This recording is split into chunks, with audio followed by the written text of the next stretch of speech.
Hey everybody, it's Austin Bach doing an Innistrad draft. Well, Dark Ascension double Innistrad draft, if you couldn't tell. So this should be pretty interesting for me because I haven't really played with Innistrad since I don't know, a year ago. And also I didn't really play with Dark Ascension a whole lot. I kinda took a break from Magic after the set came out. Hovengul Lich seems pretty sweet. I'm not sure how it compares to cards like Towergeist or like Tragic Slip. Um, I don't know. Like I said, Nibelus of the Mist I've heard is pretty good. Um, but I think I kind of want to try this. I'm not sure exactly how good it is.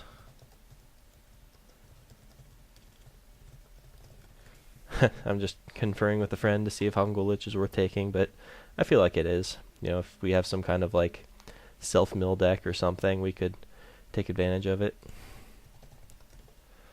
Alright, from here we've got a Death's Caress, which is a pretty good removal spell. Chant of the Skiff Saying is fine, I guess. Nibelus of the Breath is probably the best card out of here, though. I could go Chill of Foreboding to go for that aforementioned self-mill plan. But I'm not, like I said, I haven't played with the set enough to know exactly what I need to take for the archetype. I think I'd rather just take the more solid card. Like, I don't really have to build around this. It seems like it'll be fine just as like an assist role player to bring back guys that have died or something. I think I'm just going to take this guy. Go for a more control-y blue-black list. Don't think I'm going to take Counter Lash. If I do go for the self-mill plan, Altar of the Lost could be pretty sweet. Also a Black Cat. I think I'm just going to take the Seagraph here. Make 2 zombies over the course of the game. Seems pretty strong. Fits into a self-mill plan if we want it to or not. Wow, a Diagraph Captain, 4th pick. I mean, like I said, I don't play with the set, but I do know this guy's pretty insane. We already have 1 zombie, actually 2 zombies now that I think about it, so looks like we've solidified into some kind of zombie deck here. Hopefully that means blue and black are open. We have a Bone to Ash, which I guess is okay, but I'm certainly taking the Screeching Scab here. It's a zombie, it's a 2-drop, which is 2 things we do need. Yeah, I'm liking where this is going.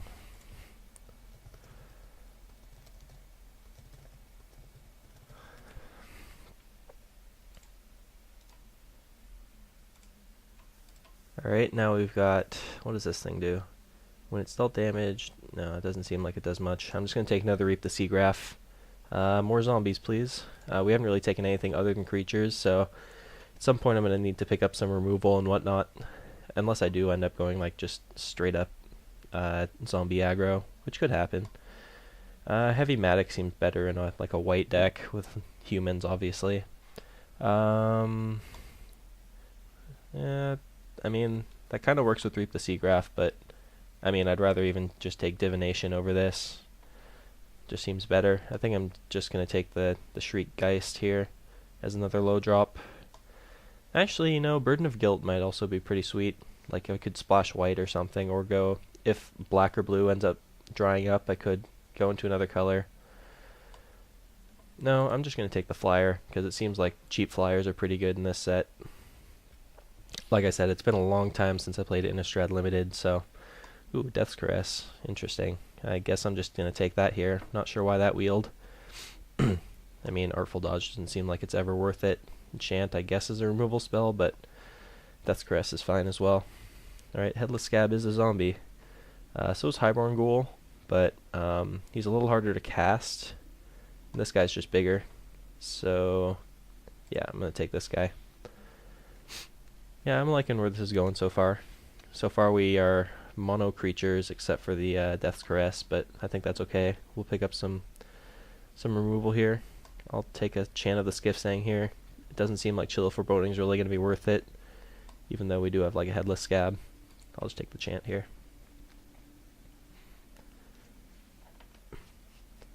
I mean, we do have like the Screeching Scab, which will help fill our graveyard for stuff like the Headless Scab, and then if we pick up any more, like if we open like a, what is it, the 5/6 fire for 3 that you have to exile 3 creatures to cast it. Doesn't seem worth it. I guess I'll just take another one of these. Probably not going to play both, maybe even neither of them. Another Headless Scab. Alright, I think we're good on 3 drops now, even though we've only gone through 1 pack, and we have yet to open an Innistrad pack yet. But, I'm liking where this is going, yeah. Alright, I don't really think Mystic Retrieval is going to be happening unless we happen to take the ultimate Burning Vengeance deck. Still don't think Spiteful Shadow does anything worthwhile, so... Alright, so pretty successful Dark Ascension pack, I would say. We'll go ahead and move on to Innistrad. Alright, couple options here. Delver of Secrets, one of the more oppressive standard cards in a long time, but happens to be quite terrible and limited, so we're not going to take it. Stitch Drake is pretty good. It's a zombie, and it's a 3/4 flyer for 3, both of which are good things for us. Don't think we're taking Morkrut Banshee, even though it is kind of a removal spell. Better if you have like a sack outlet or something. I have a feeling that Murder of Crows is just the best card in here. You know, it's a 4/4 flyer for 5, which is good on its own, but it also, you know, draws you cards. Corpse Lunge, I guess, is a removal spell, so that's pretty good, but I'm pretty sure that Murder of Crows is the best card in here. And I mean, we have plenty of 3-drops already.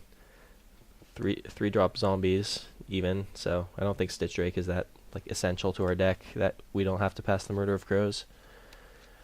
Clifftop Retreat, I guess, is worth a little bit of money online, but I'm definitely taking the Mona the Unhallowed here because it makes 2 zombies and it's just good on its own. There's also a Think Twice, which I guess is fine. Moon Heron, but yeah, Mona the Unhallowed is pretty sweet when you've got Diagraph Captain, especially. Even without it, it's just a solid card. You know, a 4/4 for 4 would be playable in this format, but the fact that it's spread over 2 bodies is quite good. There's a Mind Shrieker, which I don't think is that great. I guess it does help fill our own graveyard for like the Headless Scabs and whatnot. It's better than Curse of the Bloody Tome, that's for sure. In a vacuum, the best card in here is possibly the Abyssinian Priest. There's also a Rebuke, which is pretty good. There's no black cards in here, so hopefully black isn't being cut. I mean, we are pretty heavily into black at this point, like 2 double black cards already, and like black cards we want to cast early. So I don't really want to jump ship into white at the moment. I guess I can take the Mind Shrieker just as a self-mill card, plus sometimes a beater.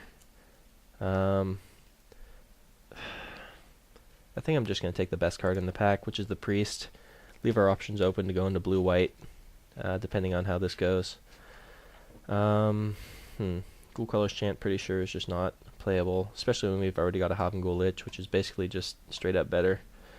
There's a Doom Traveler. White's looking more open than I expected. I guess I'll take a Blazing Torch. It's like a removal spell, so yeah, sure. Not going to take a Delver again. Probably just going to take this Ghoul Razor, because we've got quite a few zombies. And also several ways to recur them already, so it seems fine. There's also Forbidden Alchemy, but I'd rather take a creature than a Facilitator instant. Alright, what does this thing do? Disciple of Grizzlebrand. Sack a creature, gain life equal to its toughness. I mean, like we could sack something like Screeching Scab to get a Headless Scab on the field, so I guess that could be useful, but not sure that's exactly what we want to be doing. Don't really want to take Cobbled Wings. Silver Chase Fox is fine. One-Eyed Scarecrow is good against some decks and not good against others.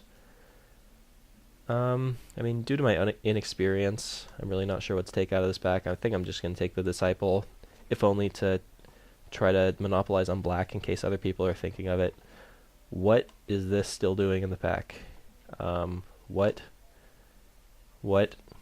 This is like... It's like the best card in the set for limited. Don't know what people are thinking. So now I'm going to start taking like Butcher's Cleavers and stuff just to steal some free wins. Could go Intangible Virtue to go all in on the Reap, the Seagraft, and Mona the Unhallowed, but that doesn't seem correct. Could take a Ghoul Color's Bell. Even though it's a waste of a slot, it does help fill the graveyard. You know what? I'll just take the Intangible Virtue, because why not? Yeah, I'll take a Corpse Lunge now, I suppose. Exiled Creature's Power. We don't have a whole lot of creatures with high power. I guess if we accidentally mill our Havengul Lich or our Murder of Crows, it's pretty good. Or we can just kill a small thing. Both seem fine. I don't really want another 3-drop at the moment. Creature, that is, so I'll just take a Corpse Lunge, I suppose. Moon Heron's fine. Wouldn't mind playing it. We have quite a few playables already. Like, we're already pretty set. Like, even if we didn't get any more playables out of this pack, like, I'd almost be okay playing this. Obviously, we're not really too keen on splashing white for 2 subpar white cards. But, yeah, it looks like we have a pretty good base going here. Alright, not taking Kinder Catch, that's for sure. Don't really like Hysterical Blindness, so I'm just going to take a Dissipate, even though I'm not going to be playing it, because we're more of an aggressive deck than control. Don't think this does anything. No. Well, I mean, that is good against me. I guess I'll take it here, because I don't really want to play Ghoul Color's Chant. Go ahead and cut this guy. I guess Memory's Journey also is decent against me, so... yeah, I'm going to go ahead and hide these white cards here. Yeah, so on the chopping block is the Disciple of Grizzlebrand. I didn't end up taking the Mind Shrieker. I guess the Chant of the Skiff Sangs are on the chopping block as well. I mean, we have plenty of options. We have plenty of playables as is. I don't feel like we're going to get cut or anything in the last pack, but hopefully we open something sweet in pack 3.